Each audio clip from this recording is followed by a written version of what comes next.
திருவள்ளூர் மாவட்டம் கடம்பத்தூர் ஒன்றியத்திற்கு உட்பட்ட மேல்நல்லாத்தூர் பகுதியை சேர்ந்தவர் சாக்ரட்டிஸ். இவருக்கு அதே பகுதியில் சொந்தமாக 2 வீடுகள் மற்றும் பேக்கரி கடை ஆகியவை உள்ளன. போதிய லாபம் இல்லாத காரணத்தால் கடந்த 4 மாதங்களாக இவரது கடைகள் திறக்கப்படாமல் இருந்தது.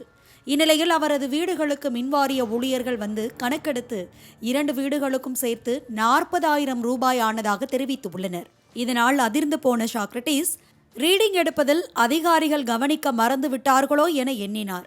ஆனால் வீட்டில் எடுத்ததை தொடர்ந்து கடைகளில் உள்ள மின் மீட்டரை கணக்கெடுத்தவர் அதற்கு 22,000 ரூபாய் மின்கட்டணம் என குறிப்பு எழுதினார். கடை செயல்பாட்டில் இருக்கும் போதே 1,500 ரூபாய் தான் வரும். இதில் 4 மாதங்களாக மூடப்பட்ட கடைக்கு 22,000 என வாயை பிளந்த சாக்ரட்டிஸ் பெரியகுப்பம் பகுதியில் உள்ள மின் நுகர்வோர் அலுவலகத்தை அணுகினார்.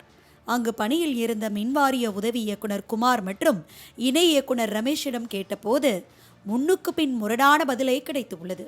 ரீடிங்கில் காட்டிய பணத்தை செலுத்தவில்லை என்றால் அடுத்த மாதம் முதல் வீட்டுக்கும் கடைகளுக்கும் கரண்ட் கட் ஆகிவிடும் என கட் அண்ட் ரைட்டாக கூறிவிட்டனர் அதிகாரிகள்.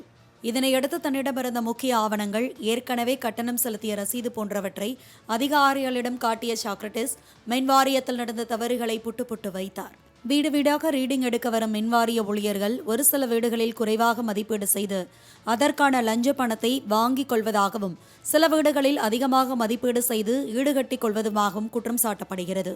மின்வாரிய ஊழியர்களின் தவறுகளை சாக்ரட்டிஸ் குற்றம் சாட்டிய அதே நாளில் கார்த்திக் மற்றும் சவிதா ஆகியோரும் இதே புகாருடன் வந்திருந்தனர்.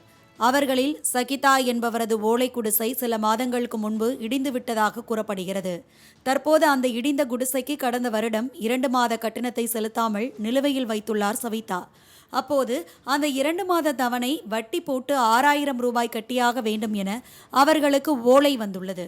700 ரூபாய் தர மறுத்ததற்காக 6,000 ரூபாய் வசூலிப்பது என கந்து வட்டிக்காரனுக்கே தெரியாத நிலையில் அதைவிட மோசமாக நடப்பதாக குற்றம் சாட்டுகின்றனர் மின் நுகர்வோர்கள். நாங்கள் வந்து பார்த்தோன்னா எங்களுக்கு 500 ரூபாய் 300 ரூபாய் அவ்வளோதான் வருமே. ஒரு ஐடி வந்து 550 ரூபாய் எழுதுனாங்க. 550 ரூபாய் எழுதுனே நாங்கள் என்ன சொன்னோன்னா கட்ட வந்தப்போ பார்த்தீங்கன்னா எவ்வளோ சொன்னாங்கன்னா 900 ரூபாய் சொன்னாங்க. நாங்கள் 900 ரூபாய் எங்களால் கட்ட முடியாது, ஏன் இப்படி எழுதுறீங்க, மாதம் இங்கே ஒன்று எழுதுறீங்க அங்கே ஒன்று கட்ட சொல்கிறீங்களே என்ன சொன்னீங்க. நாங்கள் கம்மு விட்டுட்டோம். சரின்னு மறு மாதம் நாங்கள் ஊருக்கு போயிட்டோம். இதனையடுத்து மின்வாரிய உதவி இயக்குனர் ரீடிங் எடுக்கும் ஊழியரை போனில் கடிந்து கொண்டார். அவர்கள் செய்த தவறுக்காக அதிகாரிகளுக்கு பிரச்சனை ஏற்படுவதாக கூறியவர் நேரில் அழைத்தும் கண்டித்தார். இதற்கிடையே வீடுகளுக்கு 40,000, பூட்டப்பட்ட கடைகளுக்கு 22,000 என கட்டணம், அதற்கு வட்டி என சுமார் 2 லட்சம் ரூபாய் கட்டணம் விதிக்கப்பட்ட சாக்ரட்டிஸ் தற்கொலை செய்ய போவதாக மின்வாரிய அலுவலகத்தில் வைத்து கூறியதால் சில நிமிடங்கள் அங்கு பரபரப்பு ஏற்பட்டது. ரெகுலர் மாதம் வந்து 1,500 ரூபாய் 2,000 ரூபாய் வரும், ஒரு டைமில் 3,000 கூட வரும். ஆனால் இந்த முறை 22,550 ரூபா போட்டுருக்காங்க.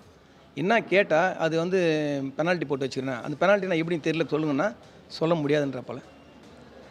இப்போ வந்து நான் கட்டத்துக்கு வந்தாலும் அது ஓப்பன் பண்ணால் அதிகமாகும், ஓப்பன் பண்ணால் 55,000 காட்டுது. என்னால் கட்ட முடியலன்னு சொன்னால் அது சொல்யூஷன் கேட்டாலும் என்னால் முடியாதுன்றப்பல நான் என்ன பண்ணதுன்னு தெரியல. ஏன் என கேட்காதவர்களை அறிந்து கொண்டு அவர்களின் வீட்டில் மதிப்பீட்டை அதிகப்படுத்துவது, சிலரது வீடுகளில் கையூட்டு பெற்றுக்கொண்டு மின் பயன்பாட்டை குறைவாக மதிப்பிடுவது, மீட்டர் சரியில்லை புதிய மீட்டர் மாற்றுவதாக பணம் வசூலிப்பது, அதையும் மீறி கேள்வி கேட்டால் மின்சாரத்தையே துண்டித்து வஞ்சிப்பது என இப்படியான பல இன்னல்களுக்கு ஆளாவதாக பொதுமக்கள் தலையில் அடித்து புலம்பி வருகின்றனர்.